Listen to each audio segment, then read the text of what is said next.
The views and opinions of this program are those of the hosts, guests, and callers. There is substantial risk of loss in trading futures and options, which you should carefully consider prior to trading. Well, right now on the program, let's take a bit of a global look at what is trending in the grain and oilseed markets, look at things in terms of grain movement around the world amid so many different headline risks that are out there is, I guess, the way I would put it. Let's have a conversation today with Ishan Bhanu. He is the Global Grains Analyst at Kpler. Ishan, thank you for joining us here today on the program. It is good to connect with you, sir. Hope all is well. It is, and it's my pleasure being here. Thank you. So let's just start. Your general summary of where things stand in terms of the global grain and oilseed market picture here. Halfway through 2025, I know U.S. price action is not the greatest right now. A lot of producers are not happy with that. What are you seeing in terms of just the global picture? What's kind of your key takeaways just to get our conversation started today?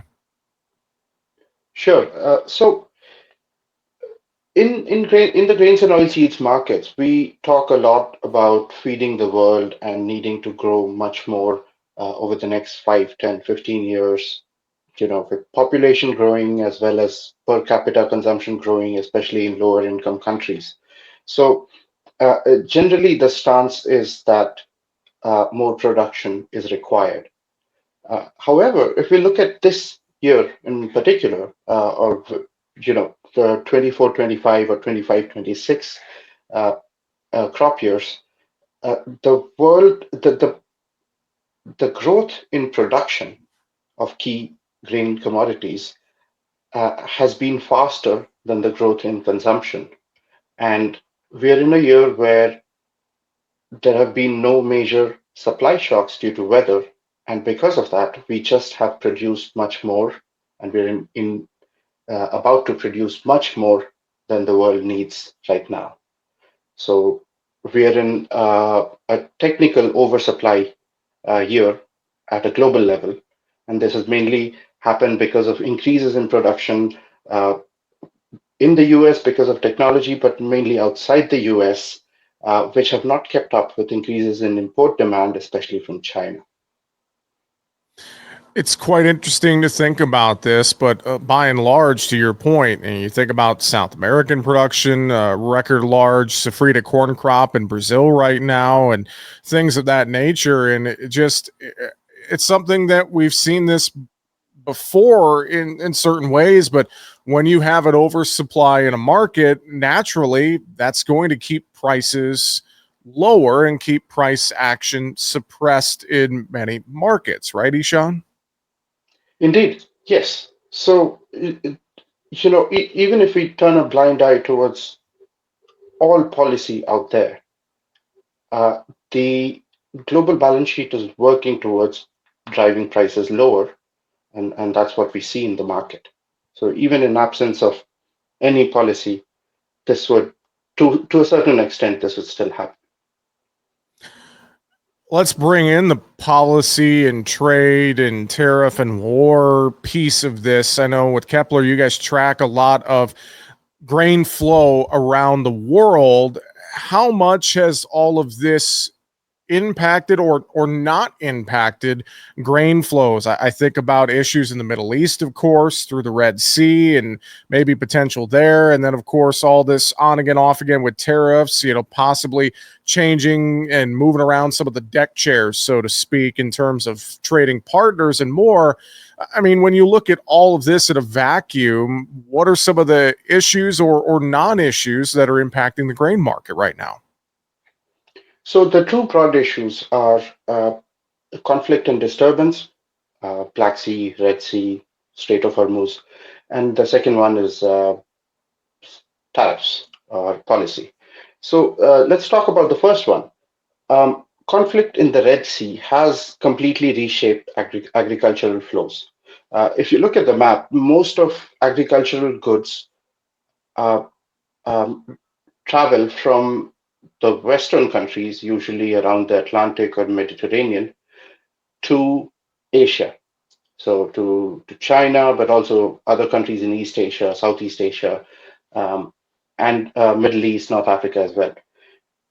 A large amount of this flow has been disrupted because of issues in the Red Sea, but the disruption is quite selective.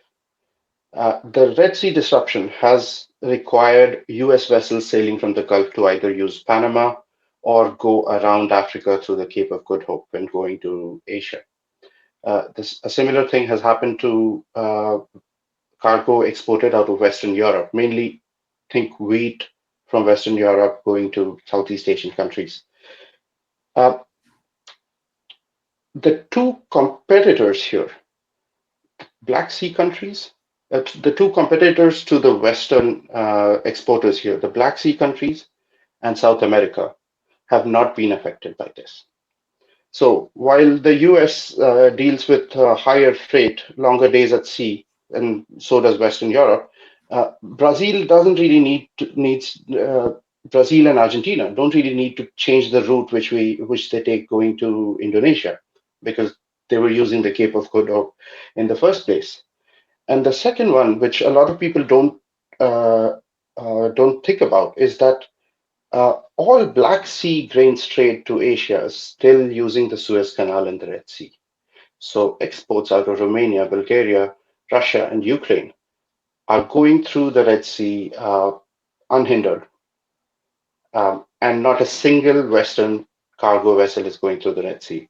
So it has given a relative freight advantage to the Black Sea exporters as well as to South America. As you look broadly at the global grain picture and we see all these flows and more, would you say, is there one area of maybe opportunity for either the US or maybe it's for more opportunity for South America or European countries to increase consumption with all this increased production? Is there a way to possibly find new homes for some of what we grow? Is it with the biofuels and sustainable aviation fuel? Is it something else? I mean, who has maybe the most opportunity right now, I guess, to continue to grow and evolve? I know that's kind of a crystal ball type question, but as you look at things broadly, maybe what country has more opportunity in front of it right now? Is it the South American market, Europe, the US? What do you think, Ishan?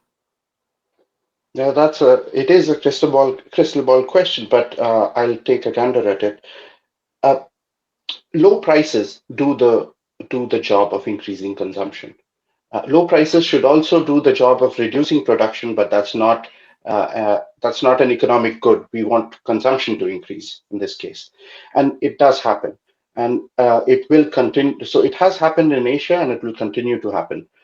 Yes, there might be short-term pain because of that, but but we should continue to see a strong growth in feed demand in Asia. In the last decade, most of it came from China, but uh, there will be a significant increase in feed demand outside of China in other parts of Asia. I'm talking Vietnam, other countries, other neighboring countries in Southeast Asia, and even Korea and Taiwan. On biofuels, I think the current direction in which the US is going reminds me very much of the 2005 to 2007 initial RFS mandate, which completely changed how much corn was domestically consumed in the US. I think the same is going to happen to soybeans. A lot more crushing will be encouraged because of policy and uh, the long-term investment required in setting up a crushing plant and then downstream biofuel operations is now possible with new IVO mandates and confidence that they will stay. So I believe that a lot of soybean use will come from the US domestically. Domestic crushing has been increasing, but I feel that it will now increase at a faster pace every year. And that is the bottleneck for biofuel production in the US. you can use much more soybean oil, but you only produce this much because of the crushing bottleneck. Ishan, great thoughts on the current state of the global grain markets and more. Anything final you would add for producers who are listening in, watching right now? Anything you would reiterate? Anything else we haven't touched on that you want to share here today? Yeah, I would say that um, like last time, tariffs will impact business in the US. But we have seen the government break the cycle of low prices, discouraging farmers from planting more by direct payments. And this year will also need some of that because it's not just policy that is creating low prices. It is the general global supply and demand. So uh, the competition isn't going anywhere. Brazilian farmers are profitable at these levels. If you look at prices of soybeans in real, they're they're much higher than during 17, 18, and 19. They're about 40% higher in real terms. So the competition is here to stay. Uh, you will find a lot more domestic consumption, but in the meantime, I think assistance will have to be provided. Well, folks can learn more about Kpler online at kpler.com. With that, Kpler's global grains analyst, Ishan Bhanu, thank you for joining us on the program today for a conversation. We'll look forward to talking again in the future. Thank you for having me. Make sure to subscribe to the Market Talk YouTube channel. You can watch our latest interviews with top market analysts in the country, find bonus content, and much more. It's easy. Just go to youtube.com/@MarketTalkAg and hit the subscribe button.